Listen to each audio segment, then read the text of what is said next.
Встречаем творческий и семейный дуэт Татьяна и Владимир Черемухины.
Ну, а зараз трошечки поезії в цей святочний день.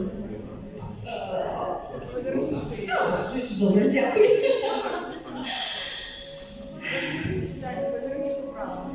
Право.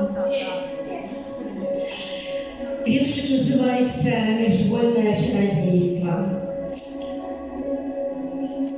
Лусточки, бульби, лапики моху, вогнище, смех Леонин, ночь надыходить помалу, потроху, мягкой ступой по земле. Ночь подыходит до вогнища, вотши полные искры блещат. Ти то не хочешь, думай, что хочешь. Люди для вогнища спят. Зоркие помня зихочуть сквозь лапы. Ночь прилягла Леонин, летний лагуны да шишка закрапал. Память блукая в калиб, память лунаю минулым, как снили люди дивосные сны. Мары, дитячие мары обсили липнуть до духов лесных.